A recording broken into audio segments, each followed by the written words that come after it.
Welcome everyone to our celebration of the life of Mairead Breslin Kelly. We welcome the people here with us in Glasnevin and also people logging in online. Before we begin, could we all double-check to see that we've turned off our mobile phones? Thank you very much. My name is Tony Brady, and I'm delighted to have the opportunity to pay tribute to Mairead in this celebration here. We extend sympathy to Mairead's daughters, Fiona, Niamh, Roisin, Soraya, Katrina and Lara, and of course her grandchildren, Owen, Sarah, Jack, James, Finn, Natasha, Callum, Kate, Anna and Michael, and also her great-grandchildren, Amelia, Olivia, Archie and Lily, and not forgetting Mairead's companion Art, her cousins, nieces, nephews, her extended family, her friends, neighbours and former colleagues. And we extend sympathy as well to Christiana, Salma and Sabrina. They enabled Mairead to stay in her own home. And also to the other carers from Comfort Keepers and the Pioneer Home Care. Now, it wouldn't be possible even in a day to pay tribute to the life of Mairead, but we tried to do our best in the time available. Mairead was multi-talented, energetic. She was an activist. She loved nature. She was a champion of social justice and an upholder of fairness and human rights, equal rights. She was a supporter of so many good causes: the Women's Refuge Movement, the Simon Community, Captured Day Centre. You could go on and on. She was a friend of the underdog and a supporter of people in need. The wonderful Mary Oliver has a poem, When Death Comes, and the final line of that poem reads, "I don't want to wind up simply having visited this world." Mairead hasn't simply visited this world. She grabbed the steering wheel of life with both hands, and she's made a huge impact on so many people. So today we're going to hear some highlights from her story, starting with Roisin, please.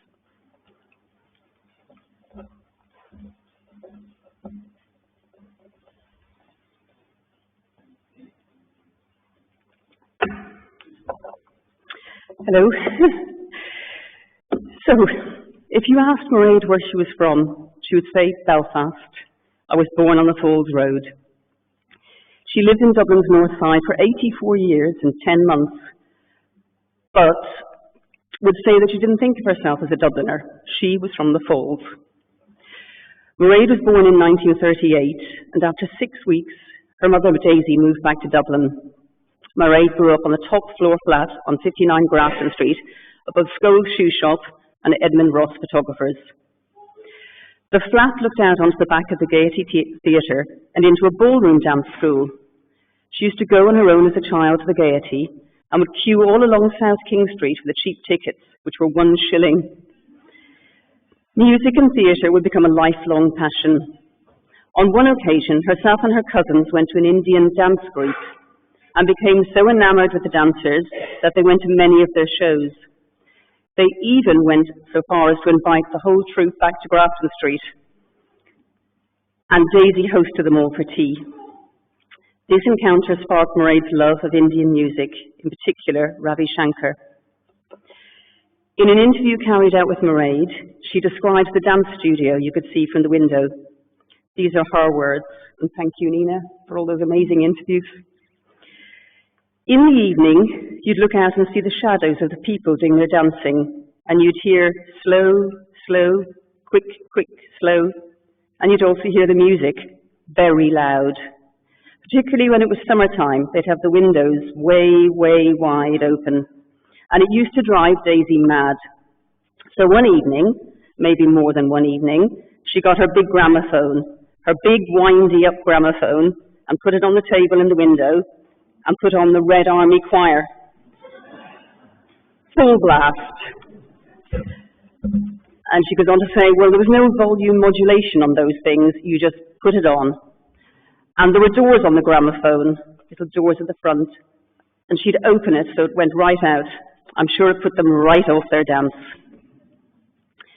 She was also aware of languages from a very early age, and heard Russian being spoken in the flat with her mother, with a Russian sailor who had been stranded in Dublin during the Second World War, and he had remained in Dublin, and an elderly Russian lady from Grozny in Chechnya, who she always called Aunt Judith.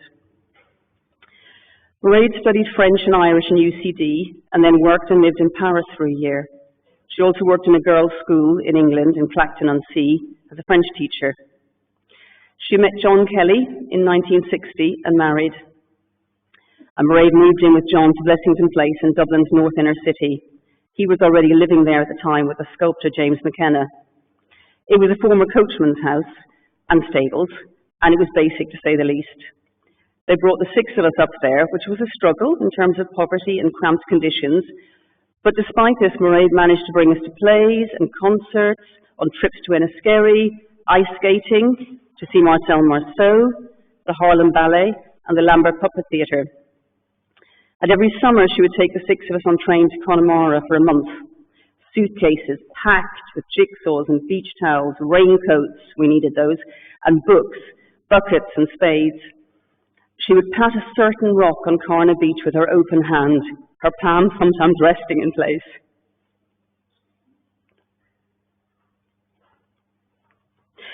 We would hitchhike in two teams from Man Valley to Roundstone and back again, leaving the borean strips of blackberries in our wake.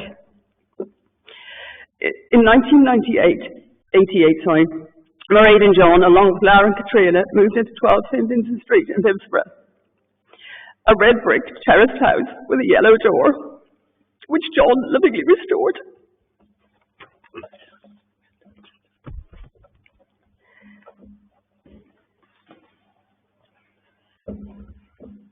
Thank you very much, Roisin, for those words.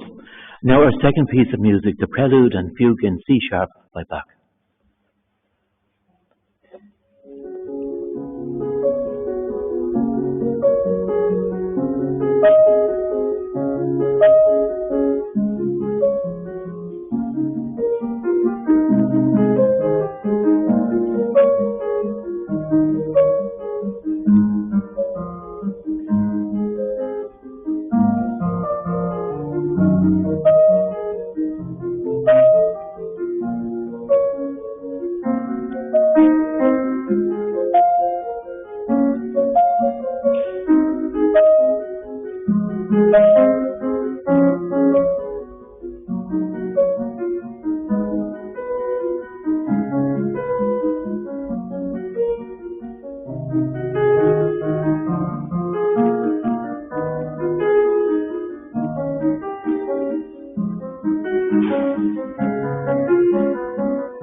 And now Katrina is going to continue the story for us.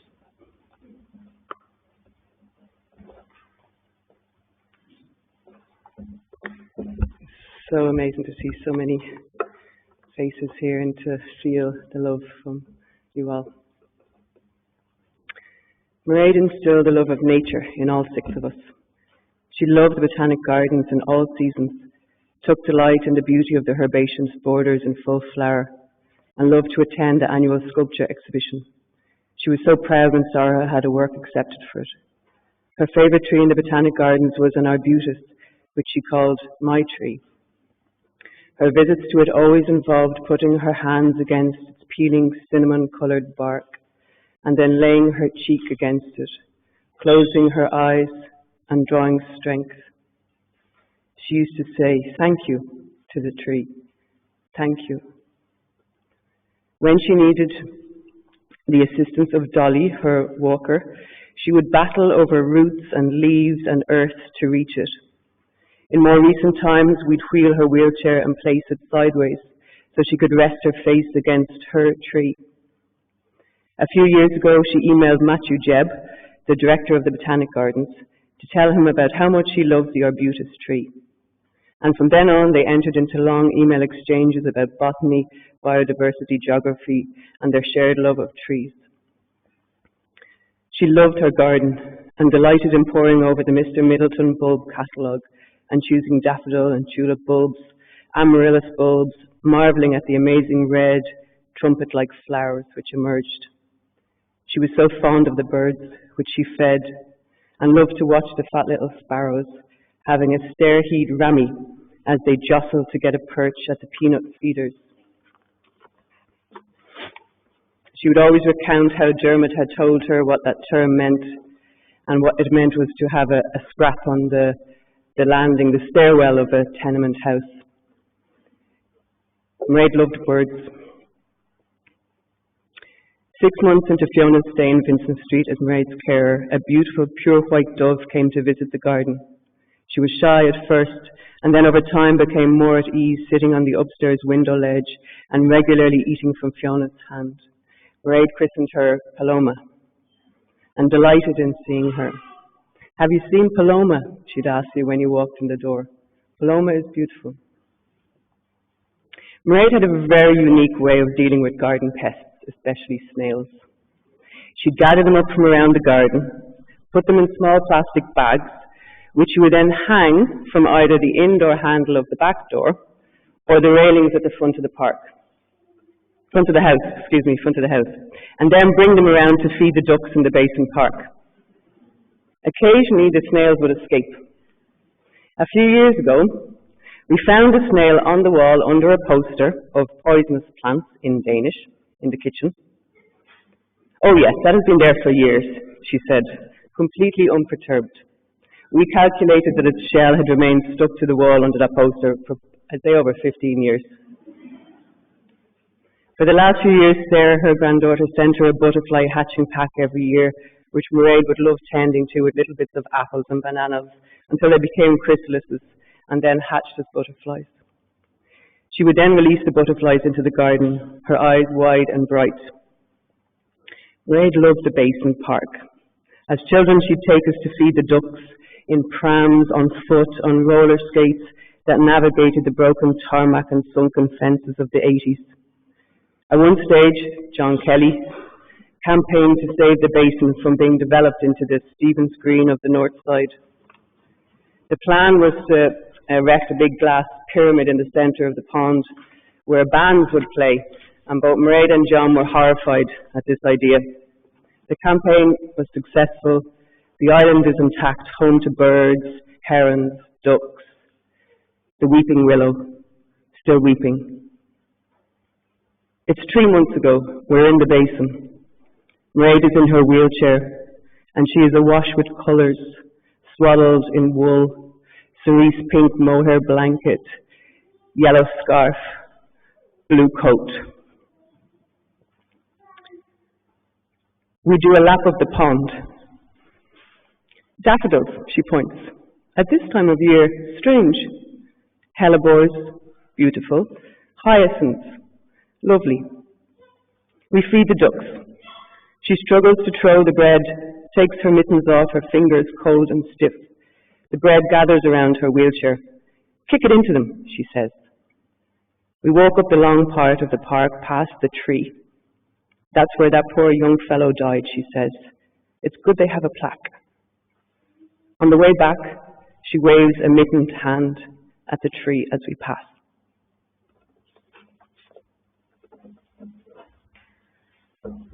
Thank you very much, Katrina. I know we have David Denby here who's going to sing for us.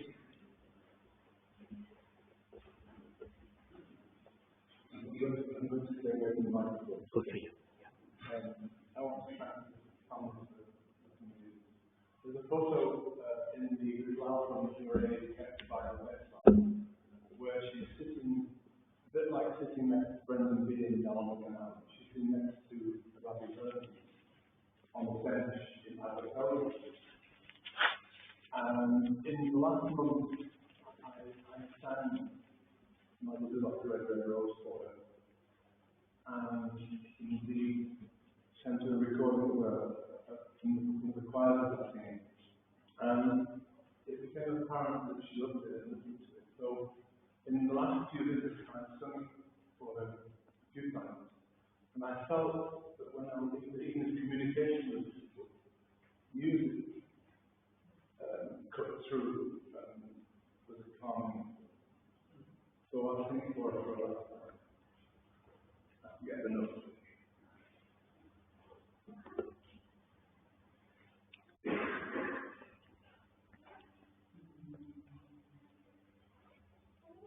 Oh, my love is like a red, red rose that newly sprung in June. My love is like a melody that sweetly played in tune.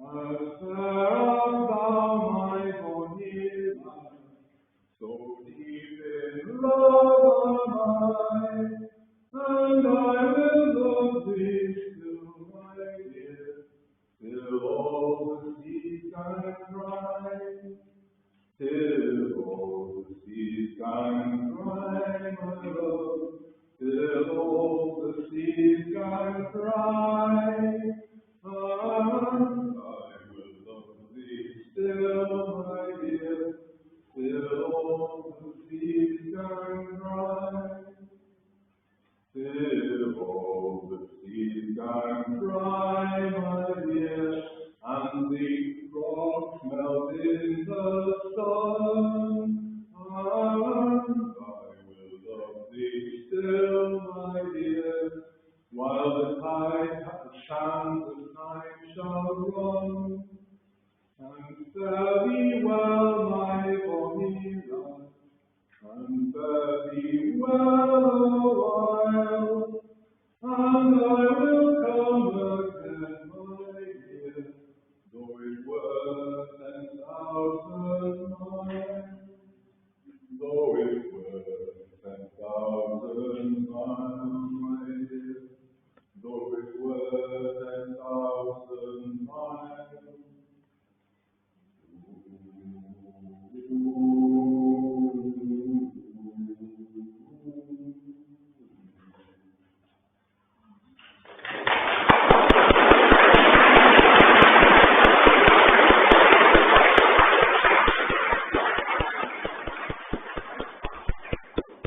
That was beautiful, David. Thank you very much. Now, Mairead's story will continue with a contribution from Fiona.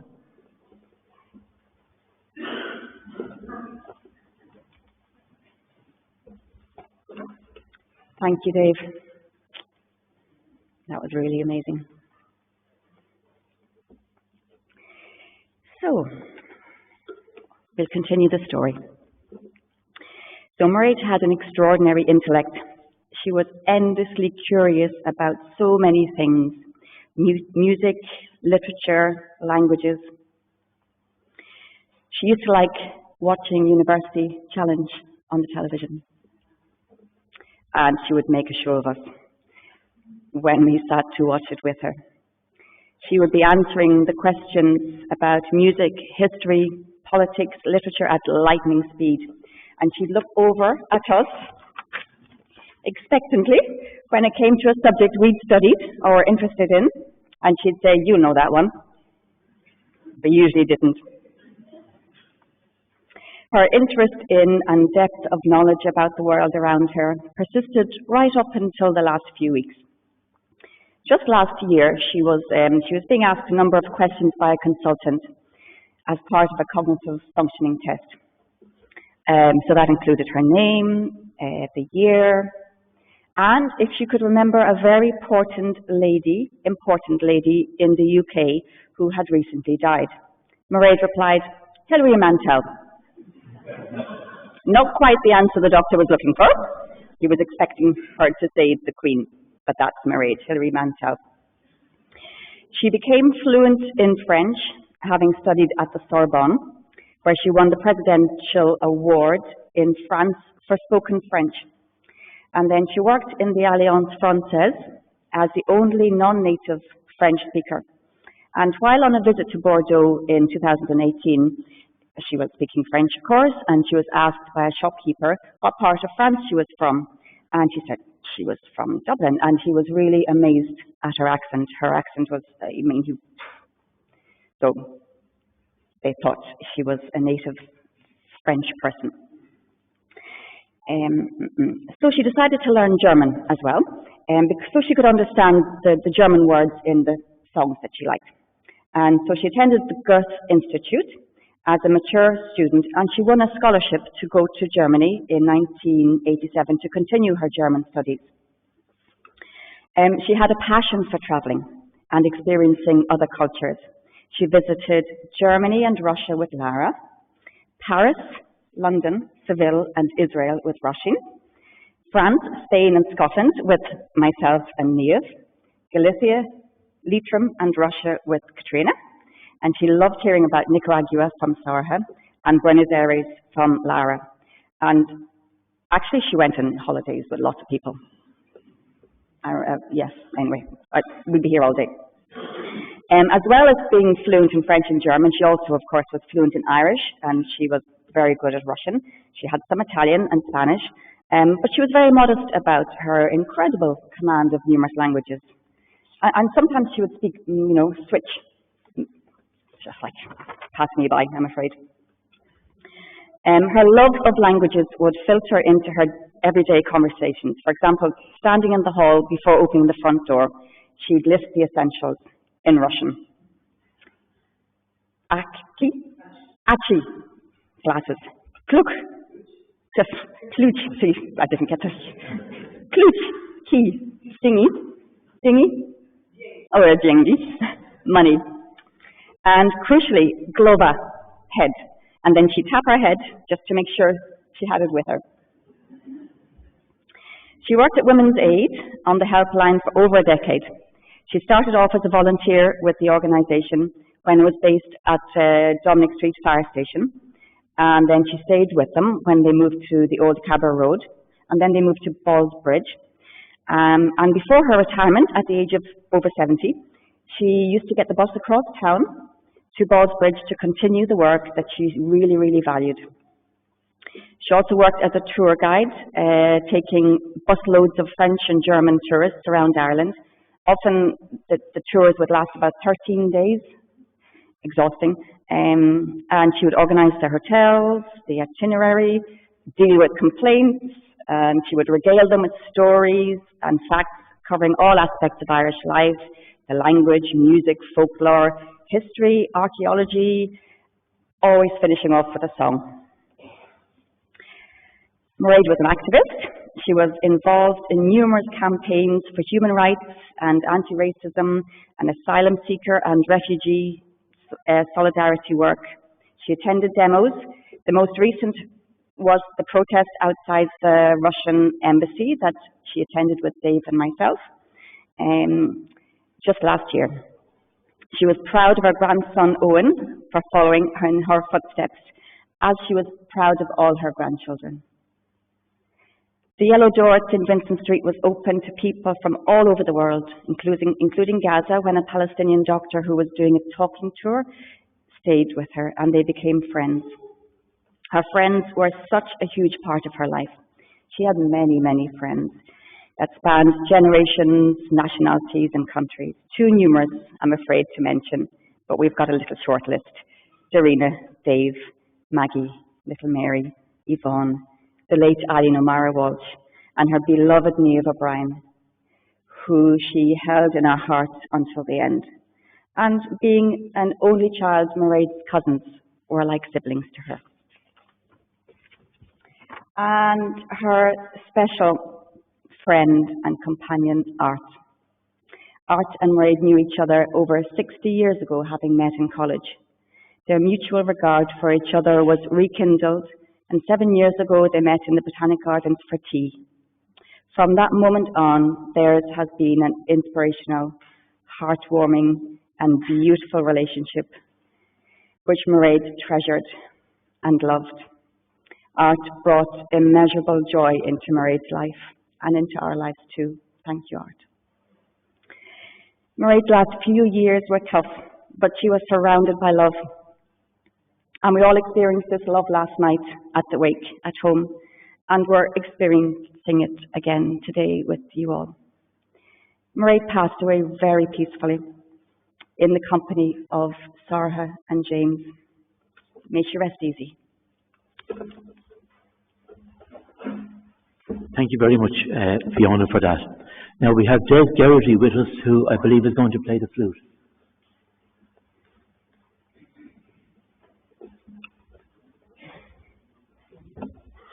Mairead, tá sé the privilege agam sa piece of big ceol a chasa go Mairead. Bhí an síimicí sí ceol gaelach fiochach sí ag an club go minic agus an tachiach ó hinínachí. So I'm going to play two very short bits. One is Táimsim Chola. It's from the Gaelic, and Táimsim Chola is not douche for me, and let I not be woken. And then really in the spirit of Mairead, I want to finish on the rights of man.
Thank you very much, Des. And now we have Lara, who's going to tell us about Mairead's Russian journey of discovery.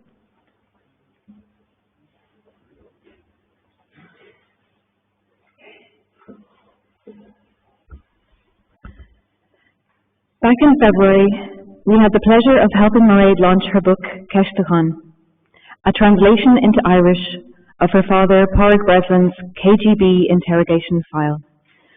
At the launch, I said that it was a labour of love and loss.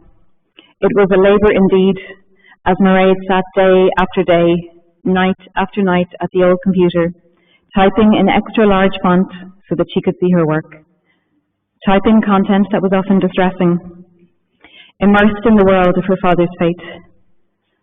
The loss of him echoed through her 85 years. As well as working on the Irish translation, Mairead had been working hard on the republication of a set of Turgenev short stories which her mother Daisy had translated from Russian into Irish.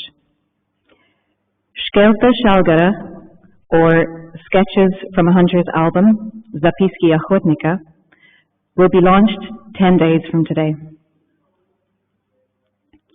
Mairead had also been writing sections of a memoir over the last 4 or 5 years. I wanted to bring her voice into this chapel today. In a chapter called My Voyage to Papa, she spoke of dreaming as a child of seeing her father and of her mother Daisy's painful silences. Writing about when she was 6 years of age, she said, "A memory from that time is vivid. My mother used to buy her cigarettes and a 2-penny bar of milk chocolate for me in a shop at the top of Grafton Street called Maison Philippe. There was an old-fashioned telephone on the wall at the end of the shop, which my mother occasionally used. One night, I dreamt that my father came out of the receiver of that phone. I can still see his face as it emerged from the black bakelite. The longing to see his face never left her. She wrote, "When I was perhaps 7 or 8 years old, someone brought a small card into the flat with a rudimentary image of a man's face on it. This card purported to enable one to avail of an optical illusion. By staring at dots on the card for a few seconds, then directing one's gaze to a blank wall or ceiling, one would see the face of the person one loved. I recall trying this on several occasions, wishing to imprint my father's face, very familiar from a photograph, onto the ceiling.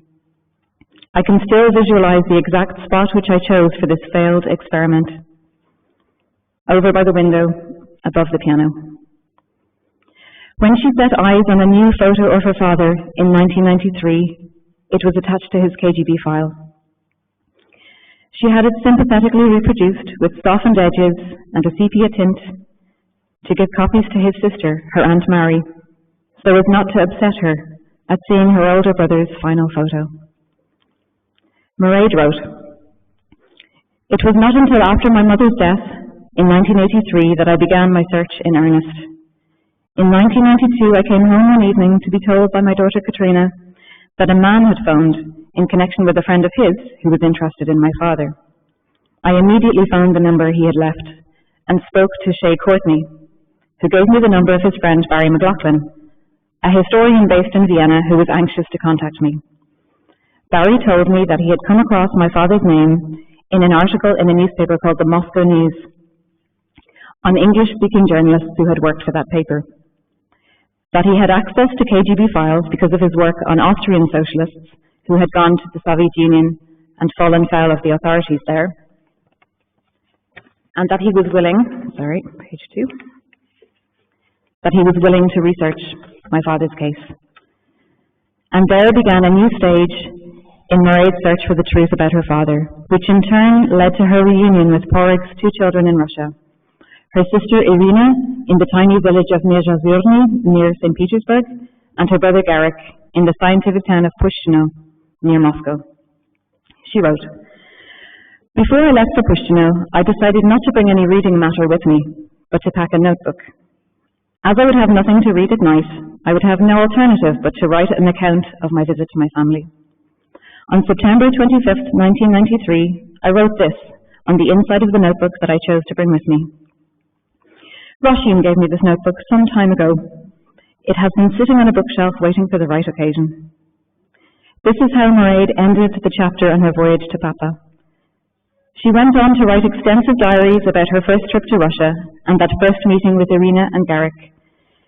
Irina, an ornithologist and nature lover who grew and canned her own food and made a mean campfire, who fretted about who would eat what and when, a throwback to the traumatic and hungry time of the siege of Leningrad.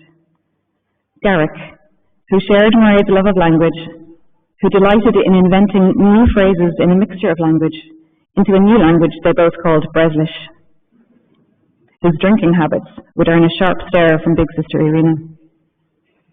Many happy visits followed, getting to know Irina's husband Renald, Garek's wife Tamara, and their son Misha's family, Nelly, Katya, Nikita, Sveta.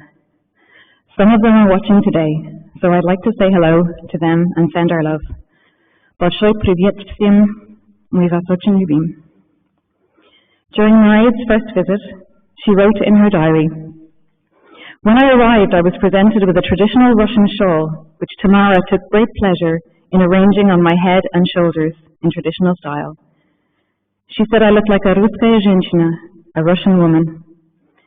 In remembrance of Mairead's love for her Russian family and her joy at being reunited with them, Nelly in Russia has suggested this song, a traditional Russian song, Russian folk song, "Подари мне платок," Give Me a Present of a Shawl, by Lyudmila Zhikina. Thank you very much, Lara. And I'm glad you made an effort at the name of that song. The good people behind the scenes will now press the button on that and we'll hear it.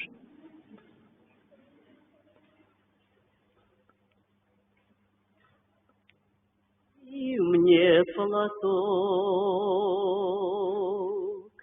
голубой лоскуток, и чтоб было по краям золотой завиток,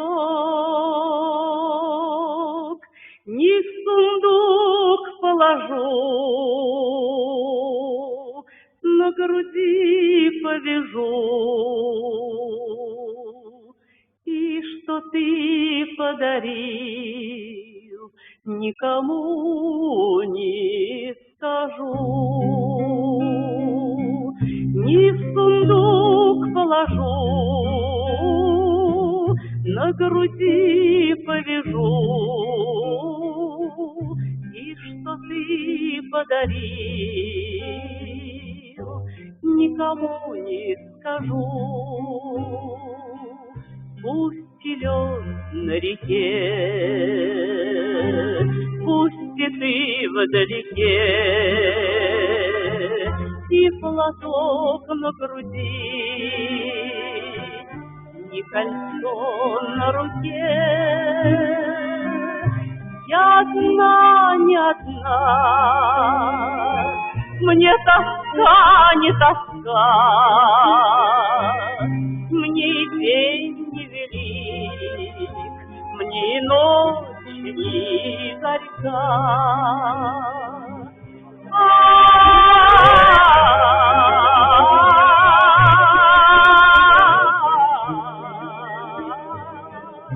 Мне и день не велик,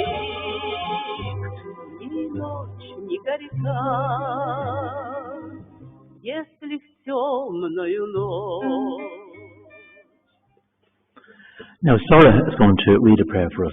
That will be followed by the Ave Maria by Maria Callas.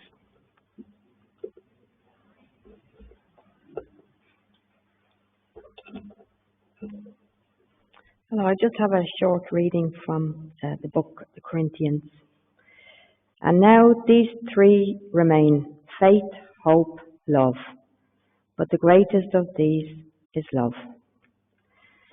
Love is patient. Love is kind. It does not envy. It does not boast. It is not proud. It does not dishonor others. It is not self-seeking. It is not easily angered. It keeps no record of wrongs. Love does not delight in evil, but rejoices with the truth. It always protects, always trusts, always hopes, and always perseveres. Love never fails. Amen. That was beautiful, Sarah. And now we'll have the Ave Maria.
Now, Neve has a message for us from Christiane, one of Mairead's carers.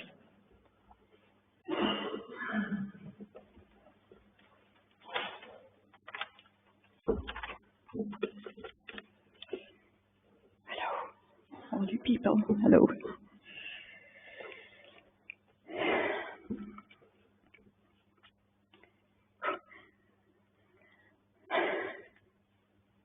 Sorry. Christiane was Mairead's carer. Sorry. She moved in with her in March 2022. And along with Selma and Sabrina, from Comfort Keepers and carers from Pioneer Home Care, she looked after Mairead in the most loving and caring way. Their care enabled Mairead to continue to stay at home for as long as was possible. And for this, we are very grateful. Christiane is travelling in Thailand and can't be here with us today, but has sent us this message, which I will read for her. Mairead loved to go to the basin, and it was a must to go there every morning and sometimes in the afternoon. She loved all the animals, feeding the birds, seeing the heron, watching the flowers changing throughout the seasons, and smelling their fragrance in the air. She watched the little ducks and swans grow and very excitedly counted them every day. We would walk around the basin a few times, meeting her friends along the way, stopping for chats. She was loved and appreciated by the ordinary fellas who were always up for a chat. Her friends would give her ice cream and flowers. Everyone had that happy face when they saw her. She was always so cute and colourful, bringing happiness to others, saying hello and good morning to the people and the dogs as we made our way around, trying to get them to answer her with a smile. The sweetest part of all was seeing how the faces of the fellows, often stressed and agitated, would brighten when they saw her. That's yours, Tony. Sorry. Thanks everyone for those contributions. And it's great to see the way a carer can be so caring, so loving of the person that they're caring for. Really great. Now, before we come to the words of committal, I'd like us to spend maybe 1 minute in silence to reflect on Mairead's life, what we knew of Mairead, what a gift it was to have known and loved her. And we could take this opportunity to thank her for all she's done for us. And life being what it is, I'm sure it's possible that sometimes we might have irritated her. And for that we have to say sorry, even though I'm sure she won't hold it against us. So 1 minute just to think of Mairead with gratitude.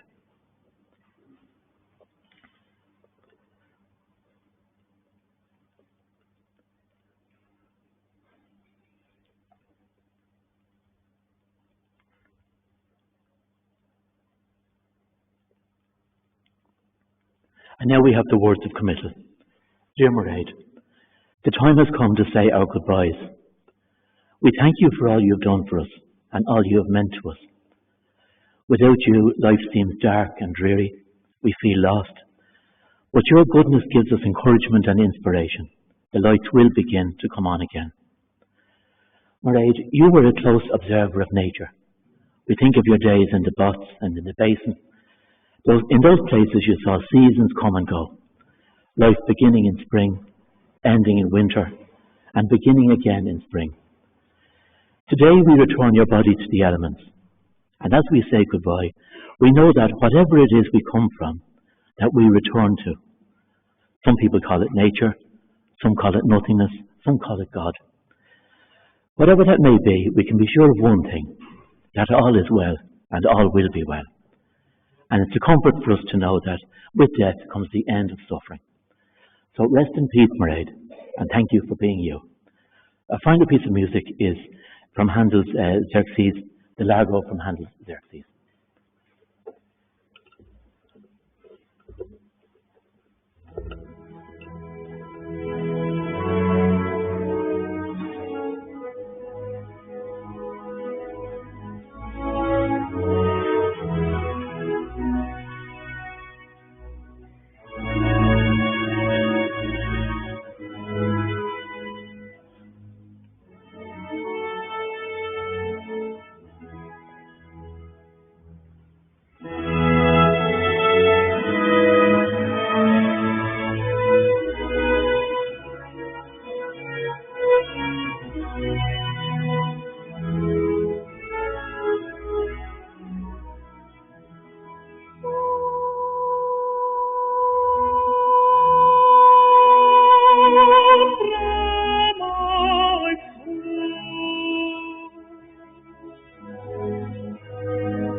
one member of the family, I'm not sure who it is going to say a big thank you to everyone for coming here.